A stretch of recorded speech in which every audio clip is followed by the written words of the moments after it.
Erumeli പമ്പാവാലിയിൽ തീർത്ഥാടകർക്കുമേൽ car പാഞ്ഞുകയറി 3 പേർക്ക് പരിക്ക്. ഇവരിൽ ഒരാളുടെ നില ഗുരുതരമാണ്.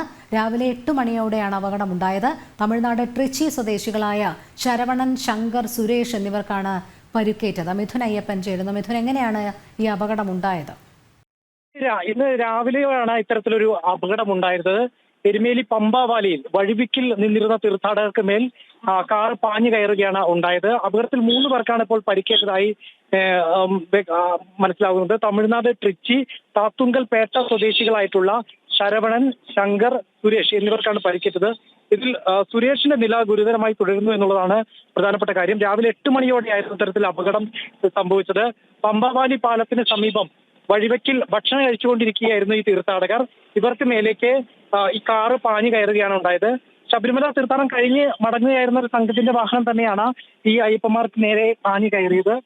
ഇവർ സഞ്ചരിച്ച കാറ് മുമ്പിൽ ഉണ്ടായിരുന്ന ഒരു ബസ്സിലിടിച്ച ശേഷം ഗതി മാറി വഴിവെക്കിൽ ഉണ്ടായിരുന്ന തീർത്ഥാടകരുടെ മേലേക്ക് പാഞ്ഞു കയറുകയായിരുന്നു. പരിക്കേറ്റവരെ എല്ലാം ഇപ്പോൾ കോട്ടയം മെഡിക്കൽ കോളേജ് ആശുപത്രിയിലേക്ക് മാറ്റിയിട്ടുണ്ട്. ഒരാളുടെ നില മാത്രമാണ് ഗുരുതരമായി തുടർന്ന് മറ്റുള്ള പരിക്കേറ്റ 2 പേരുടെ പരിക്കുകൾ ഗുരുതരമല്ല എന്നാണ് നമുക്കിപ്പോൾ ആശുപത്രി വൃത്തങ്ങളിൽ നിന്ന് ലഭിക്കുന്ന സൂചനകൾ. ശരി, മിഥുൻ അയ്യപ്പനാണ് വിവരങ്ങൾ നൽകിയത്.